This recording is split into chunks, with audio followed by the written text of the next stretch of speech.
میں نے علماء کرام سے ملنے کا ایک سلسلہ شروع کیا ہوا ہے. اس حوالے سے سب سے پہلے میں ملا تھا انجینئر محمد علی مرزا صاحب سے, پھر مولانا طارق جمیل صاحب سے, پھر مفتی طارق مسعود صاحب سے, اور پھر مفتی حنیف قریشی صاحب سے. اور آج میں لاہور میں ہوں, علامہ ابتسام الہی ظہیر صاحب کے پاس.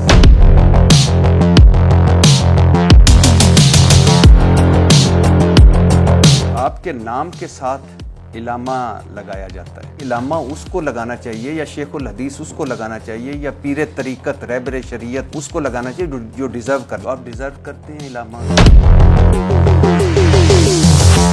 سر یہ اہل حدیث فرقہ کہاں سے آ گیا ہے, اس کا مقصد کیا ہے؟ صحابہ جو رسول اللہ صلی اللہ علیہ وسلم کے صحابی ہیں ان میں سے کون تھا بریلوی, کون تھا دیوبندی, کون تھا وہابی, کون تھا حنفی؟ آپ سمجھتے ہیں کہ یہ فرقے نہیں ہونے چاہیے؟ ظاہری بات اتنی فرقہ واریت کم سے کم ہوتا ہی بہتر ہے. وہابی آپ کو کیوں کہا جاتا ہے؟ ہم ویسے اپنے وہابی نہیں کہتے, پہلی بات تو یہ بتاؤں. لیکن ابھی آپ کو تنزن کہتے ہیں. تاثر ہے کہ پاکستان میں اہل حدیث فرقہ پراکسی ہے سعودی عرب کا, فرنٹ ڈیسک ہے سعودی عرب کا, اور مقصد اس کا ایک بڑا مقصد ہے شیعہ فرقے کا توڑ. آپ کے والد علامہ احسان الہی ظہیر کے سر کی قیمت امام خمینی صاحب $5 لاکھ لگاتے ہیں. دوسری طرف جب علامہ احسان الہی ظہیر صاحب قاتلانہ حملے میں شدید زخمی ہوتے ہیں تو خصوصی فلائٹ کے ذریعے انہیں سعودی عرب لے جایا جاتا ہے. وہاں سعودی حکومت مطلب شاہی علاج ان کا ہوتا ہے. تو اب ذرا ذہن میں رکھیے گا, اہل حدیث کا عالم ایران لگاتا ہے ہیڈ منی $5 لاکھ, اور سعودی عرب کے شاہوں سے مراسم ہے اور وہاں ان کا شاہی علاج ہوتا ہے. تو میں اس سے کیا سمجھوں؟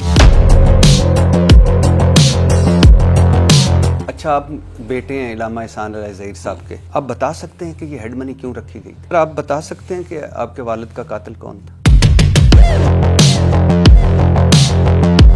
والد صاحب نے کتاب لکھی بریلویت. احمد رضا بریلوی کا رنگ نہایت سیاہ تھا. ان کے مخالفین اکثر چہرے کی سیاہی کا تانا دیا کرتے تھے. ان کے خلاف ایک کتاب لکھی گئی ہے چپکی مٹی کالے چہرے والے کے منہ پر. احمد رضا بریلوی نحیف و نزار تھے, درد گردہ اور دوسری کمزور کر دینے والی بیماری میں مبتلا تھے, کمر کی درد کا شکار رہتے تھے. اس طرح سر درد اور بخار کی شکایت بھی عموماً رہتی تھی. ان کی دائیں آنکھ میں نقص تھا. کتاب بریلویت پہ ہے, انہوں نے پورے جہان کی تحقیق کی احمد رضا بریلوی پہ, اور وہ ساری باتیں لکھ دی جو ان کی شخصیت کو ڈاؤن کرتی.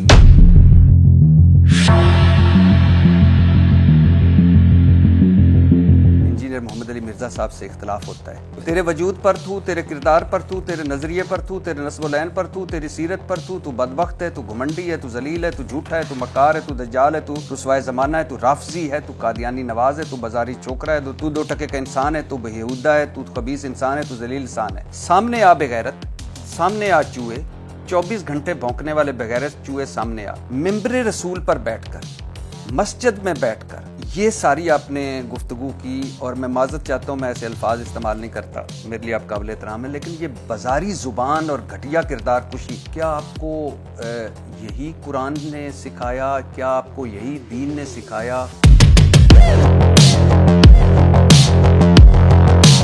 ہو سکتا ہے میں نے اس سے باتیں بھی زیادہ کی ہوں, آپ نے کچھ کم بتائی ہوں. اگر آپ قادیانیوں کے بارے میں یا مرزا جیلمی کے بارے میں کس طرح بات کرتے ہیں تو اس نے ایک ایسا رویہ اپنایا ہے. اگر میں حاکم ہوں تو میرا دین ہے کہ وہ ایک بلاسفیمی کا مرتکب ہے صحابہ کرام کے لیول کے اوپر, تو وہ تو اس کی چارج یہ ہے کہ اس کو ٹل ڈیتھ امپریزنمنٹ دینی چاہیے. تو میں نے تو اس کے بارے میں صرف الفاظ بولے کہ ذلیل آدمی ہے. دین کے معاملے میں انجینئر محمد علی مرزا اور ابتسام الہی ظہیر 95% متفق ہیں. اہل حدیث کا عقیدہ توحید ہے. 95% مجھے لگتا ہے کہ آپ دونوں متفق ہیں. ڈاکٹر ذاکر نائک نے کربلا مارکے کو پولیٹیکل جنگ کہا تھا, اقتدار کی جنگ کہا تھا, اور یزید کے نام کے ساتھ مے اللہ پلیزڈ ود ہم. آپ کی بھی یہی رائے؟ میں اس رائے کے ساتھ ان سے اتفاق نہیں کرتا.